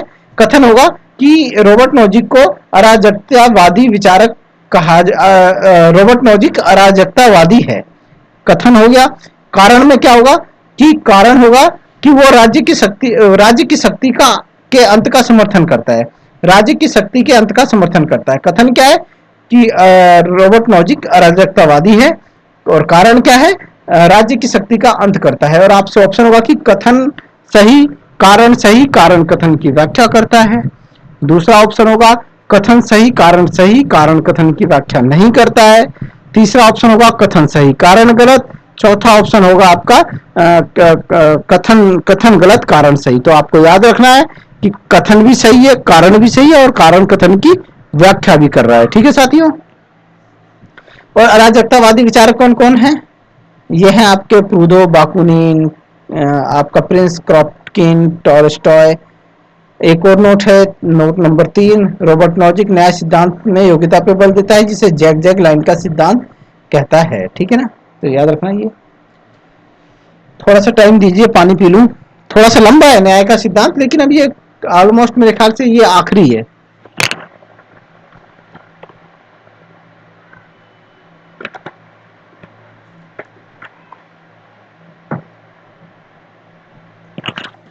अब माइकल वॉल्जर हैं, ये माइकल वॉल्जर महोदय जो हैं ये समुदायवादी विचारक हैं। क्या है समुदायवादी, तो ये बात आप याद रखना। और समुदायवादी विचारक हैं तो बंधुत्व और कर्तव्य पालन पर बल देते हैं, ठीक है ना। किस पे देते हैं, बंधुत्व और कर्तव्य पालन पे। और किस पे महत्व देंगे, समुदाय पे बल देंगे, ठीक है ना। और इनकी पुस्तक द स्फीयर ऑफ जस्टिस, ये भी आधुनिक विचारक हैं। 1983 में इनकी पुस्तक प्रकाशित हुई थी जॉन रॉल्स के बाद। जॉन रॉल्स की प्रतिक्रिया के फलस्वरूप इन्होंने अपना न्याय सिद्धांत प्रस्तुत किया, जिसकी निम्नलिखित विशेषताएं। न्याय बहुलवादी विषय क्षेत्र पर आधारित होना चाहिए। किस पे, बहुलवादी विषय। अब ये बहुलवादी विषय क्या है, अलग अलग विषय के लिए अलग अलग न्याय, ठीक है ना। क्या है, अलग अलग विषय के लिए अलग अलग न्याय, अर्थात अलग अलग क्षेत्रों में न्याय के नियम अलग अलग होंगे, ठीक है ना। जैसा कि राजनीतिक क्षेत्र में न्याय का आधार कल्याण होना चाहिए। भाई राजनीति किस लिए है, कल्याण के लिए होती है, ठीक है ना। राजनीति क्या होता है, राज्य के नियम, सरकार, ये किस लिए है, ये समाज का कल्याण करने के लिए है, ठीक है ना। तो राजनीतिक क्षेत्र में न्याय का आधार क्या हो गया, कल्याण करना। आर्थिक क्षेत्र में न्याय का आधार क्या होगा, लाभ और हानि, ठीक है ना। क्या होता है, लाभ और हानि का ध्यान रखना होना चाहिए। बहुलवादी बहुलवादी वस्तु क्षेत्र पर आधारित है। वाल्जर के अनुसार बहुलवादी क्षेत्र के साथ साथ बहुलवादी वस्तु क्षेत्र के नियम को भी अपनाना चाहिए, अर्थात एक क्षेत्र की विभिन्न वस्तुओं के लिए अलग अलग नियम। यहाँ पे यह क्या कहता है भाई, राजनीतिक क्षेत्र में न्याय का आधार, ठीक है, और न्याय के क्या बोलते हैं, आर्थिक क्षेत्र में न्याय का आधार लाभ हानि होना चाहिए, और यहाँ क्या होना चाहिए, राजनीतिक क्षेत्र में कल्याण होना चाहिए। अब इससे भी बढ़ के आगे वो एक क्षेत्र में, ठीक है ना, जैसे राजनीति का क्षेत्र और आर्थिक क्षेत्र, तो एक क्षेत्र में विभिन्न वस्तुओं के लिए अलग अलग नियम होने चाहिए। जैसे आर्थिक क्षेत्र में रोटी, एसी जो हम घरों में लगाते हैं, और शराब, इनके लिए अलग अलग नियम होने चाहिए। रोटी क्या है, रोटी का मामला जो होता है हमारे पेट भरने से होता है, ठीक है ना, तो रोटी पे कम टैक्स लगाना चाहिए। जैसे आटा, आटा हो गया, ठीक है ना, चावल, दालें, दालें, इन पे क्या होना चाहिए, कम टैक्स लगना चाहिए। क्या लगना चाहिए, कम टैक्स लगना चाहिए, ठीक है ना। लेकिन एसी, एसी एसी के बिना भी हम रह सकते हैं, ठीक है ना, और एसी उनके पास होगा जिनके पास बहुत ज्यादा पैसा है, ठीक है ना, तो उन पे ज्यादा टैक्स लगा सकते हो, ठीक है ना। शराब, शराब शराब शराब पे सबसे ज्यादा टैक्स लगाया जाता है। क्यों, क्योंकि भाई शराब शराब के बिना भी समाज चल सकता है, और शराब क्या है, नशा नशा फैलाता है, नशे नशे का वो है। ये क्या है, ये किससे संबंधित है शराब, ये आपका एक प्रकार का जो है कि आप कह सकते हो इसको कि भाई कुछ लोगों को आदत होती है, ऊंचा हाई फाई सोसाइटी इस तरह का होता है, तो ये अलग अलग चीजों पे भी किसी क्षेत्र में अलग अलग चीजें हैं, तो उन पे भी टैक्स अलग अलग लगेगा, ठीक है ना। जैसे कि भाई जो रेल से यात्रा करता है तो वहां कम टैक्स हो सकता है या उससे कम पैसे लेते हैं, जो हवाई जहाज से यात्रा कर रहा है तो वहां पे ज्यादा पैसे ले सकते हैं, ठीक है ना। तो इस तरह के ये नियम लागू करता है, ठीक है ना। रोटी क्या है, रोटी रोटी दाल चावल चीनी, ये हमारी बेसिक नीड है, ठीक है ना, तो इस पे कम टैक्स लगना चाहिए, ठीक है ना, इस पे कम टैक्स लगना चाहिए। और रोटी दाल चावल चीनी ये तो गरीब से गरीब लोग भी खाता है, अमीर से अमीर लोग भी खाता है, तो ऐसा अगर इस पे ज्यादा टैक्स लगा दोगे तो अमीर तो फिर भी झेल लेगा, गरीब आदमी कैसे झेलेगा उसको, गरीब आदमी के लिए तो बहुत महंगा हो जाएगा फिर रोटी। तो इसीलिए ये क्या कहता है कि भाई जो एक किसी क्षेत्र विशेष में जो अलग अलग वस्तुएं हैं उनके लिए भी अलग अलग नियम होने चाहिए। जैसे कि रोटी जैसी चीजों पे कम टैक्स होना चाहिए, शराब जैसी चीजों पे ज्यादा टैक्स होना चाहिए। क्यों, क्योंकि अगर शराब पे भी टैक्स कम कर दोगे तो गरीब उसको खाने लगेगा, शराब शराब को गरीब भी पीने लगेगा, और उस पर कम टैक्स हो जाएगा, सस्ता हो जाएगा, तो उससे क्या होगा कि उससे अपनी बचत नहीं कर पाएगा वो, ठीक है ना। लेकिन अमीर आदमी क्योंकि उसके पास बहुत सारा पैसा है, बहुत सारी बचत है, उस पर ज्यादा टैक्स लगाओगे, शराब महंगी है तो वो पी सकता है, ठीक है ना। तो ये चीज है, ठीक है। जटिल समानता का सिद्धांत की बात करता है, वाल्जार जटिल समानता पर बल देता है, अर्थात आरक्षण के अंदर आरक्षण को लागू करने की बात करता है, ठीक है ना। आरक्षण के अंदर, आरक्षण के अंदर आरक्षण की बात क्या है कि भाई जैसे एससी एसटी वालों को आरक्षण है, ठीक है ना, तो उसके अंदर भी 33% महिलाओं को आरक्षण है, ठीक है ना। क्या है, जैसे हजार हजार है, 1000 आदमी है, ठीक है ना, इसमें से समझ लो 300 लोगों को आरक्षण मिला, ये एससी एसटी वाले हैं, ठीक है ना, एससी एसटी वाले हैं, तो इसमें से भी 33% आरक्षण दे दिया महिलाओं को, महिलाओं को दे दिया, ठीक है ना। तो कितना हो गया, 99 महिलाओं को आरक्षण दे दिया, 99 महिलाओं को आरक्षण दे दिया इसके अंदर।